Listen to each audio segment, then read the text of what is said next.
નમસ્કાર, સ્વાગત છે આપનું ડે સ્પેશિયલ કાર્યક્રમમાં. અને ડે સ્પેશિયલ કાર્યક્રમમાં આજે વાત કરીશું સુદાનની, કારણ કે સુદાનમાં છેલ્લા 12 દિવસથી યુદ્ધ ચાલી રહ્યું છે અને ખાસ તો સેના અને અર્ધલશ્કરી દળો વચ્ચે સંઘર્ષને કારણે સુદાનની સ્થિતિ વણસી છે.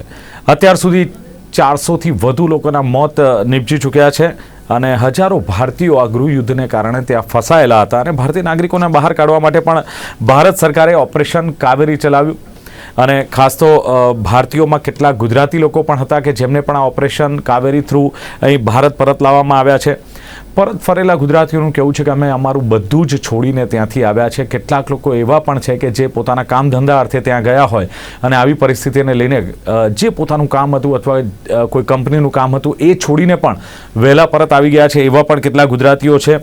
સાથે જ જે સુદાનની વાત કરીએ તો હજારો કિલોમીટર દૂર આવેલું છે આમ તો, પણ ગુજરાત સાથેનો એનો નાતો બહુ જ જૂનો છે અને એવું કહેવાય છે કે સુદાન અને ગુજરાત વચ્ચેનો સંબંધ 160 વર્ષ જૂનો છે. કારણ કે સૌથી પહેલાં અમરચંદ શાહ નામના ગુજરાતી સૌપ્રથમ સુદાન ગયા હતા, ત્યારબાદ અન્ય તેમને સ્વજનોને બોલાવ્યા અને પછી એમ કરતાં કરતાં ગુજરાતીઓનો ત્યાં વસવાટ થયો છે અને જુદા જુદા બિઝનેસ સાથે આ ગુજરાતીઓ સંકળાયેલા છે. એમાં ખાસ કરીને દવા, કાપડ અને રેસ્ટોરન્ટ જેવો વેપાર છે કે જેના ઉપર વર્ચસ્વ ગુજરાતીઓનું વર્ષોથી રહ્યું છે એવું કહેવામાં આવી રહ્યું છે. અને જ્યાં ભારતીયો વસવાટ કરે છે એમાંથી એવું કહેવાય છે કે લગભગ 70% લોકો ગુજરાતીઓ ત્યાં વસવાટ, મૂળ ગુજરાતના એમ કે ત્યાં વસવાટ કરી રહ્યા છે. અને આખરે જ્યારે આ પરિસ્થિતિનું નિર્માણ થયું ત્યારે ગુજરાતીઓએ પહેરેલે કપડે એવું કહેવાય છે કે પોતાના મકાન, ધંધા, રોજગાર બધું જ માલ મિલકત છોડીને ભાગવું પડ્યું છે અને અશાંતિને જીવનું જોખમ હોવાને કારણે ભાગવા માટે મજબૂર બન્યા છે. ત્યારે આજ મુદ્દે ડે સ્પેશિયલ કાર્યક્રમમાં ચર્ચા કરવી છે. ચર્ચા કરવા માટે મારી સાથે જોડાયા છે સુદાનથી જે પરત ફરેલા એવા ગુજરાતી છે એવા પારસ જાની મારી સાથે જોડાયા છે. પારસજી, સ્વાગત છે આપનું. ધન્યવાદ. યસ. અને સાથે જ જેઓ 3 વર્ષ સુદાનમાં રહ્યા છે ને, આમ તો સુદાનમાં ઘણીવાર જેમને આવવા જવાનું થતું હોય છે અને 2009, 10, 12, 13 પછી બી આવવા જવાનું થયું છે અને સુદાનની તમામ રાજનીતિથી વાકેફ છે એવા કુલદીપ સગર મારી સાથે જોડાયા. કુલદીપજી, આપનું પણ સ્વાગત છે.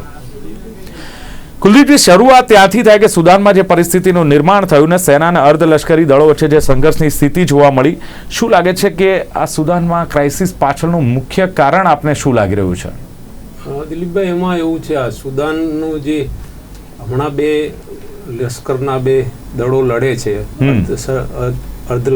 સૈનિક બળ અને ત્યાંની આર્મી. યસ. એટલે આ લોકો બંને જ્યારે ત્યાંના લોકોએ જ્યારે લોકશાહીની ઢબે ચૂંટાયેલી સરકારની માંગણી કરેલી, આ 17-18 ચાલુ થયેલું, ત્યારે એમને લાગ્યું કે આ દેશમાં હવે જુવાડો ઉઠ્યો છે. ત્યારે આ બંને એમને સપોર્ટ કર્યો હતો અને ઉમર અલ બશીર જે મિલિટરીના રૂલર હતા અને પ્રેસિડેન્ટ હતા, પણ એ નામની ચૂંટણીઓ કરતા ઉમર અલ બશીર, એમને પદભ્રષ્ટ કરી અને આ બંને એમાં સાથ આપ્યો. અમને ખબર પડી કે જનતાનો આક્રોશ છે. પછી થોડો સમય થયો એટલે જનતા દ્વારા કે જે આંતરરાષ્ટ્રીય લેવલે ભલામણથી જે લોકશાહીની ઢબે ચૂંટાવાના હતા ટ્રાન્ઝિશનલ ગવર્મેન્ટ, હમદોક કરીને, એમને થોડો સમય રાખે ને પછી એમને બી ઉથલાવી દીધા.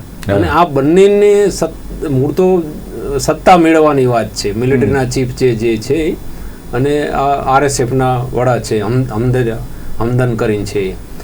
તો હવે આનું મૂળ એ છે કે જ્યારે ત્યાં સુદાનમાં દારફોર કરીને એક રીજન છે બહુ મોટું, અને એમાં 2004-5થી ચાલુ થયેલું અને એમાં કરીબ 3 લાખ લોકોને મારી નાખેલા અને 30 લાખ લોકો બેઘર થયેલા. અને એમાં ઉમર અલ બશીર એને પરપેચ્યુએટ કરેલું, ત્યાંના પ્રેસિડેન્ટ હતા, અને એ ઇમ્પ્લિમેન્ટ કરવાનું જે RSFનો વડો છે એને એક જાંજવીદ મિલિશિયાના નામથી ઓળખે છે, એક્સ્ટ્રીમિસ્ટ, સશસ્ત્ર લડાઈ લડનારા. અને ત્યાંના સ્થાનિક નેટિવ આફ્રિકન છે.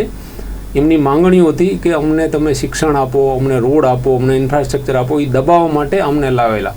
એટલે ટૂંકમાં હમણાં 2 જણા જે લડે છે ને એ દેવર પાર્ટનર ઇન વન ક્રાઇમ, એક જ ક્રાઇમમાં 2 ભેગા હતા. પણ હવે પછી બંનેને સત્તાના પીલા, અને મૂળ એનું કારણ જે છે એ ત્યાંના નેચરલ રિસોર્સિસ છે. જ્યારે 2004ની વાત કરું છું ત્યારે ઓઇલના કારણે એ થયેલું, અને બીજું ત્યાંની સ્થાનિક પ્રજાએ માંગણી કરી હતી કે અમને શિક્ષણ અને વિકાસના બધા લાભો આપો. પણ એમાં ક્યાંય ને ક્યાંય ઓઇલ તો કારણભૂત હતું જ. અત્યારે છે ત્યાં સોનાની ખાણો પણ એક કારણભૂત છે, કારણ કે જે RSFના વડા છે એને આનો કંટ્રોલ કરવો છે અને એના કરવા માટે એને દેશની સત્તા પર કંટ્રોલ કરવો પડે. બિલકુલ.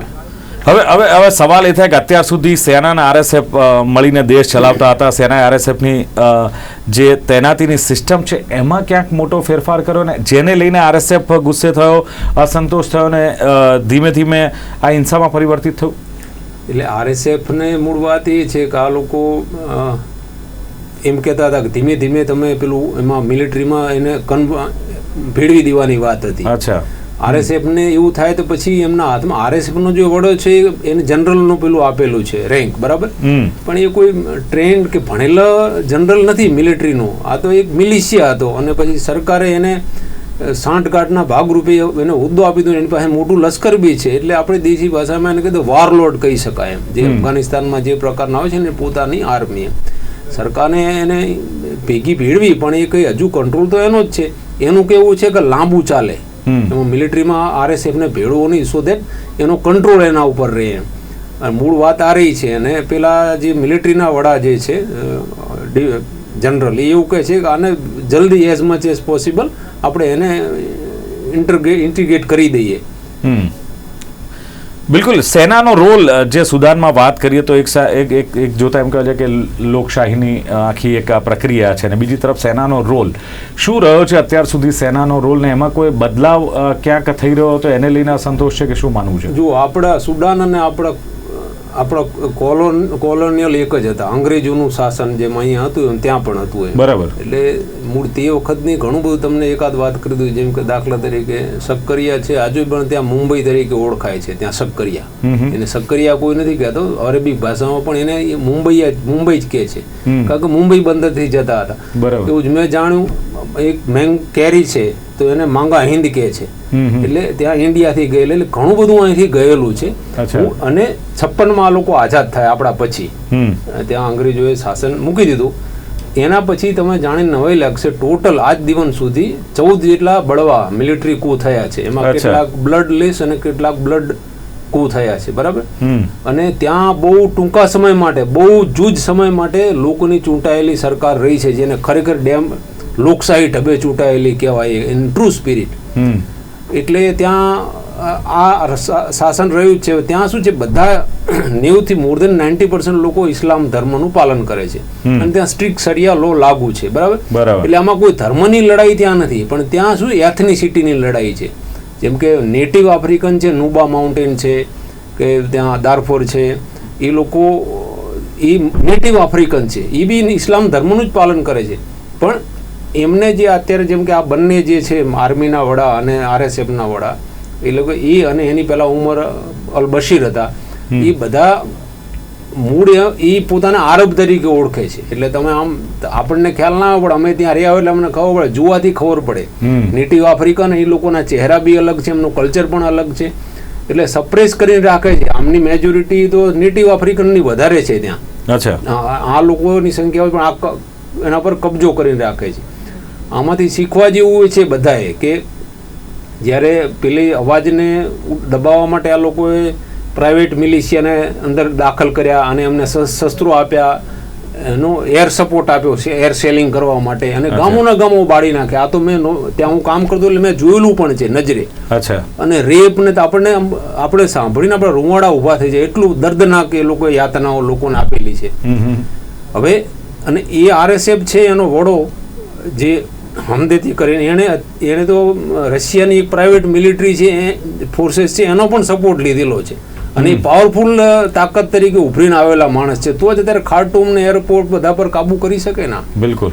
એટલે શીખવા જેવું એ છે કે લોકોનો અવાજ દબાવવા માટે સરકારે, હું દુનિયાના સંદર્ભમાં વાત કરું છું કે ટૂંકા ગાળા માટે સારું લાગતું હોય પણ જે પોષતું એ મારતું એવું થાય. એટલે હવે એ જ ઉમર અલ બશીરને અત્યારે જેલમાં પૂરેલા છે. આ જેણે ઉમર અલ બશીર જ્યારે એની તૂતી વાગતી હતી, માત્ર સુડાનમાં નહીં, આખા નોર્થ ઇસ્ટ આફ્રિકાની વાત કરું છું, તો ત્યારે ઉમર અલ બશીરે અમને પેદા કરેલા આ માણસને, અને અત્યારે એ જ એ માણસ એમને જેલમાં પૂર્યા છે અને પોતે કબજો કરે છે. એટલે શીખવા જેવું છે, ટૂંકા ગાળા માટે સત્તા ટકાવવામાં આવા એક્સ્ટ્રીમિસ્ટ લોકોને કે લડાઈ લડતા હોય કે જે ઇવન ના લડતા હોય પણ એક્સ્ટ્રીમિસ્ટ હોય, એને પૂછોથી ગમે ત્યારે સામા તો પડવાના જ છે. બિલકુલ, એ તમને નડવાના છે. પારસભાઈ, તમે જ્યારે સુદાનમાં હતા ત્યારે કયા પ્રકારની સ્થિતિ જોવા મળીને ખાસ આ યુદ્ધની પરિસ્થિતિને લઈને લોકોની હાલત શું છે અથવા કયા પ્રકારની પરિસ્થિતિ ત્યાં આપે જોઈ? અમે લોકો ઇન્ડિયન એમ્બેસીની નજીકની જ હોટલમાં રહેતા હતા અને અમે ત્યાં જોયું કે ફર્સ્ટ ડે કે સેકન્ડ ડેથી તો લાઇટ પણ નહોતી. આઈ થિંક ફર્સ્ટ ડે 15 એપ્રિલથી સ્ટાર્ટ થયેલું અને બપોર પછી લાઇટ પણ ત્યાં નહોતી. અને પછી અમે લોકો હોટલવાળા જે જનરેટર છે એના ઉપર રોજની 1 કલાક 2 કલાક લાઇટને બધું ચલાવતા. અને લોકલ લોકો પાસે તો શું ત્યાં રેગ્યુલર ડે ટુ ડે લાવીને ખાવાવાળા લોકો હશે, મને એવું ફિલિંગ આવે છે. એટલે એ લોકો પાસે ખાવાનું પૂરતું નહીં હોય ને ઘણા બધા ઇસ્યુઝ એવા હશે. પણ અમે ઇન્ડિયન એમ્બેસીએ જે ગાઈડલાઇન આપી હતી કે ભાઈ તમે લોકો હોટલની બહાર ના જતા, વિન્ડો ના ઓપન કરતા, તો અમે એ ફોલો કરતા. એટલે એકચ્યુઅલ સિનારીઓ ત્યાં પબ્લિકનો કેવો હશે એ સમયે એ અમને ખબર નથી, પણ અમને લોકોને ખાવાની ને એની બધી તકલીફ પડી હતી.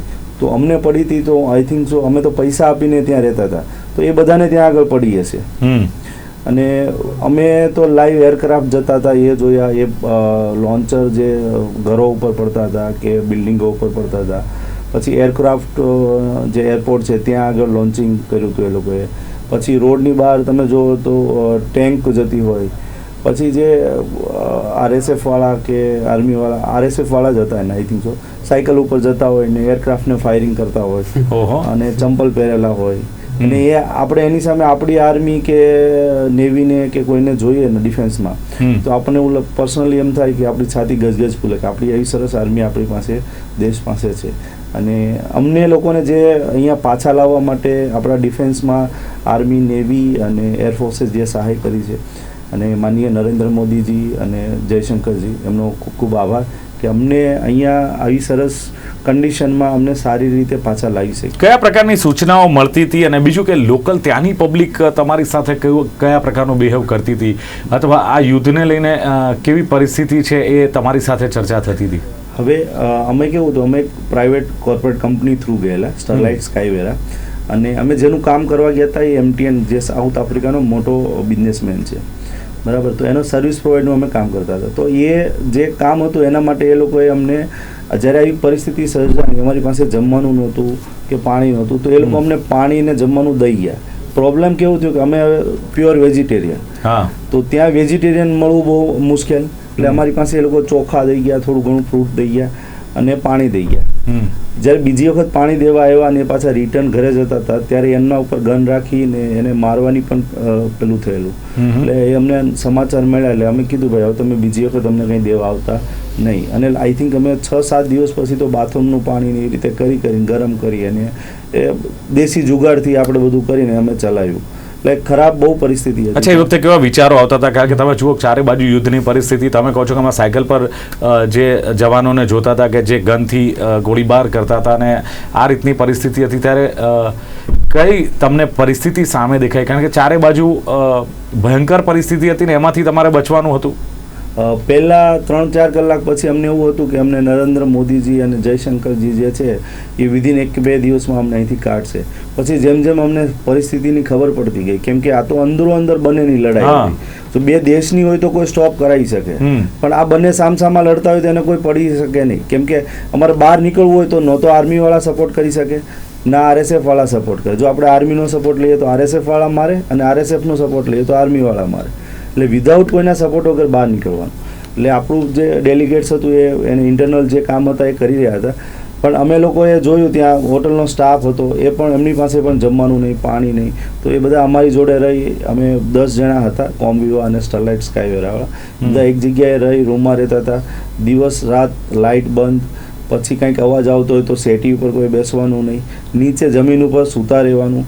પછી અમે ત્યાં જોતા કે ભાઈ આ કેવી કન્ડિશન છે, એટલે અમે એમ્બેસીનો કોન્ટેક્ટ કર્યો. અમને કીધું કે અમે IT ફિલ્ડમાંથી છે, તમારે અમારી કાંઈ હેલ્પ જોતી હોય તો અમે એઝ એ વોલેન્ટિયર કામ કરવા રેડી છીએ. તો અમે એક પ્લાન બનાવ્યો અને એમ્બેસેડરના પ્લાન પ્રમાણે અમે બધા જે એરિયામાં જેટલા લોકો હતા એ પ્રમાણેનું અમે લિસ્ટ રેડી કર્યું. લિસ્ટ રેડી કરી અને એનો પ્લાન આગળ ફર્ધર. એટલે બીજા કોણ કોણ હતા તમારી સાથે જે તમે લિસ્ટ બનાવ્યું? કોણ કોણ હતા? એ 127 અમારા એરિયાના, અમારા કરીને ત્યાં એક એરિયો છે, એ એરિયાના 127 લોકો જેટલા હતા. એ ભારતીયો જ હતા બધા બધા ભારતીયો જ હતા જે ઇન્ડિયન એમ્બેસીએ જે કામ કર્યું હતું. બરાબર. પછી અમે લોકોએ બસ બુકિંગ કરવાનું ચાલુ કર્યું, કેમ કે ઇન્ડિયન એમ્બેસીને બસ મળતી નહોતી. એ લોકો કન્ટિન્યુઅસ ટ્રાય કરી રહ્યા હતા અને અમે ટ્રાય કરી રહ્યા હતા. અમારી પાસેથી પૈસા લઈ જાય ત્યાં લોકલ માણસ આવીને, પછી બસ ના આવે. પછી તો અમારા પૈસા પણ ઘણા બધા એવા ફેલ થયા.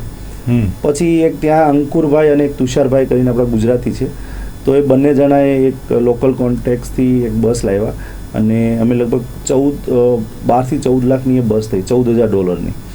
અને એ બસમાં અમે 10 જણાએ અમારી કંપની એનો પૂરો ખર્ચો ભોગ્યો. સરકાર ઉપર બોજો ના બન્યા.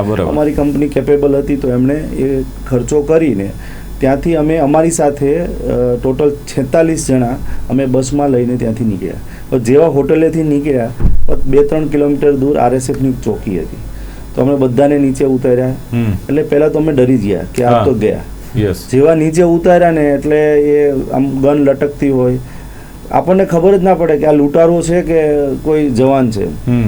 પછી અમે તો ડરના મારે એમને ઊભા હતા અને એ એના અરેબિકમાં બધી વાત કરતા હતા, પણ અમને ખબર કોમ્યુનિકેશન કેવી રીતે થાય તમારી વચ્ચે? અમારી જોડે જે મેં કહું છું ને અંકુરભાઈ જે હતા એમને થોડુંક અરેબિક સારું આવડતું હતું. અચ્છા, એ ત્યાં રહેતા હતા સુદાનમાં? એ રેગ્યુલર 3 પેઢીથી ત્યાં રહેતા હતા. એમને સારા બિઝનેસમેન હતા. તો એમણે એવું કીધેલું કે ભાઈ એ અરેબિક બોલે તો તમારે આપણે શાંત રહેવાનું. કંઈ પણ મને આવડે છે તો હું નહીં બોલું કે, કેમ કે એ શું બોલે છે હું સમજીશ કરીશ, પણ જો આપણે એને રિસ્પોન્સ કરશું તો એ વધારે બગડતી જાય વસ્તુ. અચ્છા. એટલે તમારે શાંત રહેવાનું, કોઈ પણ કંઈ નહીં કરવાનું. અને એ ડ્રાઈવર ઉપર એમના ઓળખીતો હતો એટલે એમના થ્રુ એ ડ્રાઈવર બધી વાતચીત કરતો હતો. અમે કીધું ભાઈ અરેબિક માફી, એમાં અરેબિક આવડતું નથી. તો એણે પૂછ્યું, પછી અમે મિયા કીધું ભાઈ 100% અમને નથી આવડતું. અચ્છા. એટલે એવા અમુક વર્ડ અમે શીખ્યા ત્યારે બસની મિયા એટલે નથી આવડતું એવું થાય? ના, 100% ઓકે. 100%. ઓકે. માફી એટલે નથી આવડતું. ઓકે. હવે કુલદીપભાઈ, ખાસ ગુજરાતીઓની વાત કરીએ તો ગુજરાતીઓ ત્યાં કયા પ્રકારે સેટલ છે? કારણ કે એવું કહેવાય છે કે અલગ અલગ બિઝનેસમાં છે અને કેટલીક પેઢીઓથી છે, 160 વર્ષ જૂનો સંબંધ છે. ક્યાંક દવા, કાપડ અને રેસ્ટોરન્ટના જે વેપાર છે એમાં ગુજરાતીઓનો દબદબો છે. હવે અત્યારે આ પરિસ્થિતિમાં ગુજરાતીઓએ છોડીને આવવું પડે છે, તો શું લાગે છે કે આવનારા દિવસોમાં કદાચ આ જે ગુજરાતીઓ ત્યાં એમને એવી આશા રાખી શકાય કે ફરી પાછા ત્યાં જશે, સેટલ થશે, પોતાની માલ મિલકત, પોતાના ધંધા રોજગાર ફરી શરૂ થાય કે ફરી એકવાર ત્યાં એસ્ટાબ્લિશ થાય? એમાં દિલીપભાઈ 2 પ્રકારના ભારતીયો છે ત્યાં. એક જે આપણે ભાઈ વાત કરી મિત્ર જે હમણાં જ આવ્યા ત્યાંથી, એ ટૂંકા ગાળા માટે પારસભાઈની જેમ ટૂંકા ગાળા માટે ગયા અથવા જોબ કરતા હોય, પણ દે આર ઇન્ડિયન સિટીઝન્સ. બીજા જે છે તમે વાત કરી હતી 160 વર્ષ પહેલા કોઈ ગુજરાતી ગયા હતા અને ત્યાં સેટલ થયેલા, એ એવા છે જે સુડાનના નાગરિક છે, ફ્લુઅન્ટ અરબિક ભાષા બોલે છે, but they are no more Indians. એમનો કોઈ ઇન્ડિયન ખાલી મૂળ એમનું ભારત છે, બાકી કશું જ નહીં. એ લોકો ભારતના નાગરિક નથી અને આટલા વર્ષ રહે એટલે સ્વાભાવિક રીતે અહીંથી પણ એમની સંપત્તિ એવું કોઈ ના હોય. અને બીજું સંસ્કૃતિ કે મને લાગતું નથી કે કોઈ રીતે આપણી સાથે ક્યાંય ના, સંસ્કૃતિમાં તો ખરું દિલીપ. ત્યાં જેમ ખાર્ટુમ છે ત્યાંની રાજધાની છે, એવું ખાર્ટુમની બાજુમાં ઓમદુરમાન છે, એટલે ટ્વિન સિટી છે. આપણે કેમ અમદાવાદ ને ગાંધીનગર છે, બરાબર. ઇનફેક્ટ મોટા છે. અમદાવાદ તો એટલું બધું મોટું નહીં, પણ અમદાવાદ મોટું છે. પણ ખાર્ટુમ તેની રાજધાની છે ને બાજુમાં ઓમદુરમાન છે. ઓમદુરમાનમાં ગુજરાતીઓની ઘણી વસ્તી છે, વેપારી, અને ત્યાં વર્ષોથી સેટલ થયેલા છે. તમે જેમ કીધું એમ એ લોકો એક તો કાપડના બિઝનેસમાં છે, મરી મસાલાના બિઝનેસમાં છે, દવામાં છે, અને બીજા પણ બિઝનેસમાં આ લોકો છે ને. આપણે મારે એક વાત અહીંયા કહી છે, ભારતીયોને ત્યાં બહુ રિસ્પેક્ટ અને ગુજરાતીઓને બહુ ઇજ્જતથી ત્યાં જોવે છે. અચ્છા, એની પાછળનું કારણ એ છે કે આપણી પ્રજા છે એ સ્થાનિક મામલામાં દખલ કરતી નથી અને ભળી જાય અને કોઈ દી ઝઘડામાં પડવાનું નહીં. એમનું લક્ષ્ય એક જ હોય છે કે આપણે આપણું કામ કરવાનું છે, બિઝનેસ કરવાનો છે, અને આવા થાય એમાં કોઈ દિવસ ભારતીયો. પણ સાહેબ 90% ઇસ્લામ ધર્મના લોકો રહેતા હોય અને એમાં આપણે ક્યાંક ગુજરાતી કે ભારતીયો જતા હોય, તો એને લઈને ક્યાંક તો એમની આંખો એ થતી હશે અથવા ક્યાંક સંઘર્ષ એવું ના. મેં 3 વર્ષ રહ્યો ને એટલે હું તમને કહું છું તો આ બધું અહીંયા જ છે ટૂંકમાં. એટલે ત્યાં અમને જે રહે છે ને, હજુ કોઈને ફોર્સ કરવા અમને થયો કે તમે ઇસ્લામ અપનાવી લો એમ. બરાબર. એ લોકો અમુક તો જૈન છે, આપણા આજે જૈન ધર્મનું પાલન કરનાર. હું તો એમના ઘરે ગયેલો છું, મારી આંખે મેં જોયેલું છે, એટલે હું તમને કહું છું. અચ્છા. બહુ ફ્લુઅન્ટ અરબિક બોલે, ઇંગ્લિશ પણ અમુક લોકો બોલતા, પણ એ અરેબિક ત્યાંની ભાષા છે. ત્યાં ક્રિશ્ચિયન વસ્તી ખરી વધારે? હા, એ તમને જુદું થોડું છે, આ લાંબી ચર્ચા છે. સુદાન છે ને મોટો દેશ હતો પહેલા, 2010 પહેલા, એના 2 ભાગલા થયા. દક્ષિણ સુદાન જેને કહેવાય, જે કેનિયાથી એની બોર્ડર નજીક છે, યુગાન્ડાથી, અને એ લોકોની સુદાનથી અલગ થવા માટેની 30 વર્ષ લડાઈ ચાલેલી, અને એમાં કરીબ એ લોકોના 12 થી 13 લાખ લોકો મરી ગયા આ લડાઈમાં. અને પછી એમને 2010માં અલગ દેશ આપ્યો જેની રાજધાની જુબા છે. મેં ફોર્ચ્યુનેટલી ત્યાં પણ કામ કરેલું છે. એટલે આ રીજન છે દિલીપભાઈ બહુ ડિસ્ટર્બ થયેલું રીજન છે. તમે જુઓ, સાઉથ સુદાન એટલે દક્ષિણ સુદાન, એ બી હજુ ત્યાં લડાઈ ચાલે છે આપસમાં. પછી સોમાલિયા લઈ લો, યમન લઈ લો, ઇજિપ્ત લઈ લો, લિબિયા લઈ લો, જીબુટી લઈ લો, બરાબર. આ બધા દેશોમાં કોન્ફ્લિક્ટ ને કંઈ ના કંઈ ચાલે જ છે. થોડા દૂર જાઓ એટલે DRC કોંગો આવે, ત્યાં પણ તમે જુઓ તો આ તકલીફ છે જ એમ. એટલે લોકોને તો એટલી બધી તકલીફ થાય કે આપણને એમ થાય કે એમને જીવન મરણનો પ્રશ્ન હોય, સમજો તમે. આ ભાઈએ વાત કરી જાની ભાઈ, એવું અમે તો રોજ રોજ જોતા હતા એમ. તો ગુજરાતીઓ આટલા સેટલ થયા, બિઝનેસમાં આટલું કાઠું કાઢ્યું, એ મને લાગે છે આ ભારતીયોને કે ગુજરાતીનું બહુ મોટી વાત ના કહેવાય. એટલે ગુજરાતીઓ, જો હું તો જ્યાં જ્યાં ફર્યો દુનિયામાં, જ્યાં જ્યાં જઉં ત્યાં ગુજરાતીઓ આપણને મળી જાય એમ. અને એ ગુજરાતીઓનો એક ગુણ છે કે એ તકલીફમાં રહીને પણ આ પોતાના કામ પર ફોકસ કરે છે, બીજી બાબતોમાં દખલ નથી કરતા, એટલે ત્યાં ફોકસ રહીને કામ કરે છે. અને એ સીધી રીતે કામ કરતા હોય એટલે પેલા લોકો એમને હેરાન ના કરે. અને સુદાનમાં કઈ આ જે હમણાં લડાઈ ચાલે એવું કઈ છેલ્લા 30 વર્ષથી નથી ચાલતું, છૂટક છૂટક ચાલે. અને તે એ લોકો ખબર હવે, માનો કે દિલીપ ભાઈ જાનીભાઈ તો આવી ગયા પારસભાઈ ત્યાંથી, પણ ત્યાંના સ્થાનિક છે ક્યાં જવાના, એમને ત્યાં જ રહેવું પડે ને. એટલે એમાંથી કેટલાક નુકસાન થાય, પછી એનો રસ્તો કાઢે ને. આ પરિસ્થિતિ કંઈ કાયમી રહેવાની નથી. આ કારણ કે ઇન્ટરનેશનલ કોમ્યુનિટી જે છે, અમેરિકા છે, વેસ્ટર્ન કે બીજા આરબ રીજન છે, એ પણ એમને પ્રભાવિત થાય ને. કારણ કે જો પોર્ટ ખાર્ટૂમ છે, ત્યાંથી જે પોર્ટ સુડાન, ખાર્ટૂમ થોડું દૂર, એટલે ત્યાંથી ઘણા બધા જહાજ જતા હોય છે, તો એ વેપારને પણ અસર થાય ને. બિલકુલ. હવે આમાં એક વસ્તુ એ થઈ કે આ વેપારની વાત કરી, જહાજની આપે વાત કરી, તો શું લાગે છે કે ઇન્ટરનેશનલ પ્લેયરનો કોઈ રોલ આમાં દેખાય છે, પોઝિટિવ કે નેગેટિવ, અથવા ઇન્ટરનેશનલ પોલિટિક્સ આ બધી બાબતોમાં ક્યાંક કામ કરતું હોય છે? શોર્ટમાં શું કહેશો? બિલકુલ. જુઓ, નેગેટિવ રોલ પણ હોય આમાં, પોઝિટિવ પણ હોય. કારણ કે આમાં શું છે? નેગેટિવમાં એવું હોય કે આના રિસોર્સિસ છે એના પર કબજો લેવાનો, એ આપણને દેખાય નહીં, એ બધું અંડર ટેબલ કે આપણને ના દેખાય પણ ચાલતું તો હોય જ છે. ઈરાકનો તમે દાખલો લઈ લો, અફઘાનિસ્તાનનો દાખલો લઈ લો, એ પોતાનો પ્રોબ્લેમ નથી, બીજા આઉટસાઇડ પ્લેયરે એમાં મસાલો નાખેલો હોય છે, બળતામાં ઘી ઉમેરેલું હોય છે, બરાબર. ગયા દિવસે શું કર્યું એમાં અત્યારે પડતા નથી. પોઝિટિવ રોલ પણ હોય છે, જે રાષ્ટ્રસંઘ છે, UN છે, અને રિજનલ પાવર જે છે, જેમ કે ઇથિયોપિયા, હંમેશા ઇથિયોપિયા અને કેનિયા, આ બંને બહુ મોટો રોલ ત્યાં એસ્ટાબ્લિશ એ રીજનમાં. સાહેબ, એ પોઝિટિવ રોલ ભાઈ, એમનો તો કોઈ સ્વાર્થ હશે ને? સ્વાર્થ એ જ ને કે આજુ એમના પડોશી શાંત રહેતી, એ શાંતિથી રહી શકે, એ સ્વાર્થ એનો. બીજા એની સાથેના વેપારો હોય, નેબરિંગ કન્ટ્રી સાથે એક્સપોર્ટ ઇમ્પોર્ટનો ધંધો થતો જ હોય છે ને. એટલે એમ એ રીતે તો હોય જ ને, સ્વાભાવિક. જેમ કે શ્રીલંકામાં થયું તો ભારતે કેમ રસ લઈ અને ત્યાં શાંતિ સ્થપાય અને મદદ પણ કરી, ભારતે આર્થિક મદદ કરી, મટીરિયલ પણ મોકલ્યું માનવતાના ધોરણે. એટલા માટે કે આપણો પડોશી દેશ માનવતાના ધોરણે આપણે મદદ કરવી જોઈએ, અને બીજું ત્યાં શાંતિ હશે તો આપણને કંઈક આર્થિક પણ ફાયદો થશે. એ નેગેટિવ અર્થમાં હું નથી કહેતો, પોઝિટિવ પોઝિટિવ. ઓકે, હવે શું લાગે છે કે ત્યાં ભારતીયો અને ગુજરાતીઓ પરત ફરે તો પહેલા જેવી જિંદગી પાછી એમને આશા ખરી કે અમે ફરી ત્યાં જઈશું, ફરી અમારા ધંધા રોજગાર ચાલુ થાય, ફરી અમારી માલ મિલકત ત્યાં સલામત રહેશે ને જઈએ, એવું વાતાવરણ લાગે છે? વાર લાગે, થઈ જાય. યુગાન્ડા આપણી પાસે દાખલો છે, ઈદી અમીને ગુજરાતીઓને ઘણી ઘણીને ત્યાંથી બહાર કાઢેલા, બરાબર. અને એ બહાર કાઢેલા ઘણા વર્ષો ત્યાંથી ગુજરાતીઓ બહાર, ખાસ કરીને ઇન્ડિયન્સ હતા, પણ ગુજરાતીઓ વધારે હતા. ગયા અમુક તો ઇંગ્લેન્ડના નાગરિક પણ બની ગયા, અને પછી જે એમને ખબર પડી, સત્તા બદલાઈ કે હવે આ ગુજરાતીઓ અને ઇન્ડિયન, ખાસ કરીને ગુજરાતીઓ જે વેપાર કરી શકશે, પાછા બોલાવ્યા અને સેટલ થઈ ગયું, હમણાં સારું ચાલે. એટલે આ એ પ્રોબ્લેમ સોલ્વ થઈ જશે. એક અમુક સમય સુધી રાહ જોવી પડશે, પણ આ કઈ પ્રોબ્લેમ કાયમી નહીં, મૂળનો અંત આવશે. ઓકે પારસભાઈ, આખરે જે ઓપરેશન કાવેરી જે ભારત સરકાર તરફથી ચલાવવામાં, તમામ જે ભારતીયોને પાછા લાવવામાં આવ્યા, એમાં મોટાભાગે ગુજરાતીઓ પણ હતા. શું લાગે છે કે એ ગુજરાતીઓને કેટલો સપોર્ટ આ સરકારનો મળ્યો, ને ત્યાંથી કયા પ્રકારનો એક સપોર્ટ મળ્યો હતો કે જેથી એ લોકો અહીં પરત ફરી શક્યા છે? શોર્ટમાં શું કહેશો? શોર્ટમાં કહીશ કે ગવર્મેન્ટનો, ઇન્ડિયન ગવર્મેન્ટનો ઘણો બધો સહકાર હતો. અને ત્યાં થોડા અમે લોકો વોલેન્ટિયરનું એક આખું ગ્રુપ બનાવ્યું હતું. અચ્છા. અને અમે લોકો આઈટી વાળા હતા એટલે બધાનો ડેટા કલેક્ટ કરી અને 1200 જે ગઈકાલ રાત સુધી જે લોકો આવ્યા ને એ અમે 300-300ની બેચ બનાવેલી અને એ 300-300ની બેચ બનાવી અને જે એરક્રાફ્ટ અને શિપમાં લાવતા હતા એ 4 બેચ હજી સુધી આવી છે.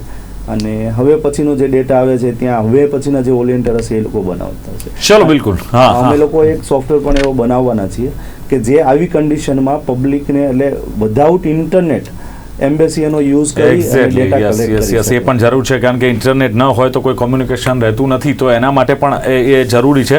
અને આઈટી સાથે સંકળાયેલા છો એટલે તમારી પાસે પણ અપેક્ષા ઘણી બધી હોય. પણ જે પ્રમાણે કુલદીપભાઈએ કહ્યું એમ કે 56માં આઝાદ થયા, 14 જેટલા જે બળવા થયા છે, નવી વાત નથી. 90% ઇસ્લામ ધર્મનું પાલન કરે છે. આ ધર્મની લડાઈ નથી, પણ ક્યાંક ઇન્ટરનેશનલ પ્લેયરનો પણ કોઈ રોલ હોય, પોઝિટિવ હોય કે નેગેટિવ પણ હોઈ શકે છે. ગુજરાતીઓ, ભારતીયોએ બહુ તકલીફ વેઠી છે. પીવાના પાણીથી લઈને લાઇટ, જેમ કે પારસભાઈએ કહ્યું કે ના જતી રહેતી હતી, લાઇટ ન મળે, ક્યારેક જમવાનું ન મળે, નોનવેજ મળે, તો આપણે તો વેજીટેરિયન છીએ, તો એના માટે પણ તકલીફ ગણી. પણ એકબીજાનો સહકાર લઈને, સપોર્ટ લઈને એમણે જે ખાસ ત્યાં રહીને પણ એક કામ કર્યું છે અને ઇન્ડિયન ગવર્મેન્ટ્સનો પણ સપોર્ટ મળ્યો. કાવેરી જે એક આખું ઓપરેશન કરવામાં આવ્યું. પણ આ એકંદરે કુલદીપભાઈનું માનવું છે કે આ જ્યારે ત્યારે તો શાંત થવાનું ને વળી પાછા ભારતીયો કે ગુજરાતીઓ સુદાનમાં સેટલ થશે એવી અપેક્ષા ખાસ રાખી શકાય. તો આથી ચર્ચા ડે સ્પેશિયલ કાર્યક્રમમાં અને ચર્ચામાં ભાગ લેવા બદલ પારસ જાની અને કુલદીપ સાગર બંને ઉપસ્થિત રહ્યા. ખૂબ ખૂબ આભાર. Thank you. દર્શક મિત્રો, ડે સ્પેશિયલ કાર્યક્રમમાં હતી આજની ચર્ચા. ફરી મળીશું એક નવા દિવસ સાથે, નવી ચર્ચા સાથે. આપ જોતા રહો ગુજરાત ન્યૂઝ. નમસ્કાર.